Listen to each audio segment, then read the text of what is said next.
সুখবর আছে আপনার জন্য। আপনি এবার যেতে পারবেন আমেরিকায়, যেখানে থাকে আপনার একমাত্র সন্তান, নাতি নাতনি। তাদের জন্য আপনার মনটা নিশ্চয়ই ভীষণ পোড়ে, তবে তাদের সাথে বাকি জীবনটা কাটাতে পারবেন আশা করি।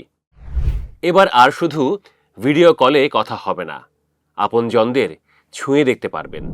তাদের যেন জড়িয়ে ধরে থাকতে পারেন আমেরিকার এক আদালত এবার সেই ব্যবস্থাই করেছেন।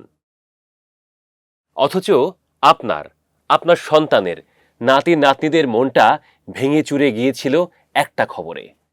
এবছরের শুরুতে ডোনাল্ড ট্রাম্পের সরকার হঠাৎ একটা নিয়ম জারি করে। জানানো হয় বাংলাদেশ সহ ৭৫টি দেশের নাগরিকদের অভিবাসী বা ইমিগ্রেন্ট ভিসা স্থগিত রাখা হবে।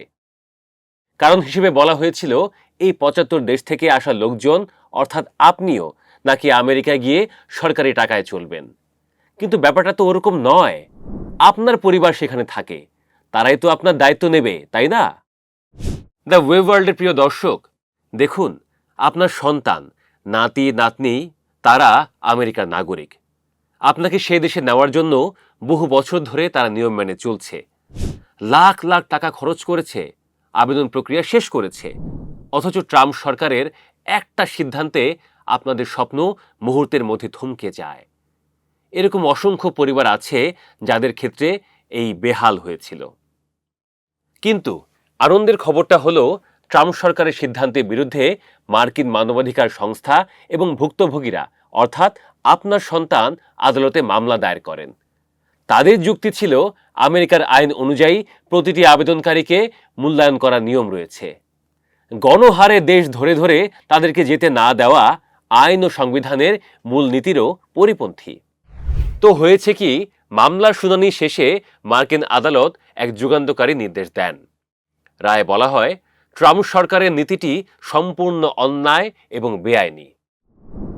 পররাষ্ট্র মন্ত্রণালয় বা নির্দিষ্ট কোনো দপ্তর ঢালাওভাবে অভিবাসীদের ভিসা প্রক্রিয়া এভাবে বন্ধ করে দিতে পারে না। আদালত অবিলম্বে ট্রাম্প সরকারের স্থগিতাদেশ বাতিল করে এবং আগের মতো ব্যক্তিগত যোগ্যতা ও কাগজপত্র যাচাইয়ের মাধ্যমে স্বাভাবিক ভিসা প্রক্রিয়া চালু করার নির্দেশ দেন। আদালত করেন এটি। কি আপনি কি কাঁদছেন? নিশ্চয়ই আনন্দের কান্না সেটা। এটাই তো স্বাভাবিক। শুধু বাংলাদেশি হওয়ার কারণে ঢালাওভাবে ভিসা অস্বীকার বা স্থগিত থাকবে না।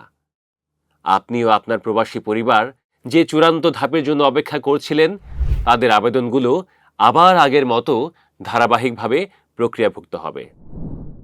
তবে ধৈর্য ধরতে হবে।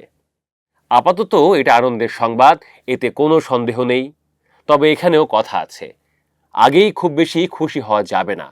কারণ এটাও সত্য যে আদালত রায় দিয়েছে মানেই পরদিন থেকে সবাই ভিসা পেয়ে যাবে এমনটা নয়।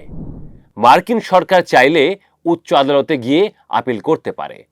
আবার সরকারি প্রক্রিয়া স্বাভাবিক হতে কিছুটা সময়ও লাগতে পারে। তাই আবেদনকারীদের ধৈর্য ধরে নজর রাখতে হবে সরকারি নির্দেশের দিকে। কিন্তু আশার আলো তো জ্বলল, স্বপ্নটা বেঁচে থাকলো, সেটাই ভরসার জায়গা।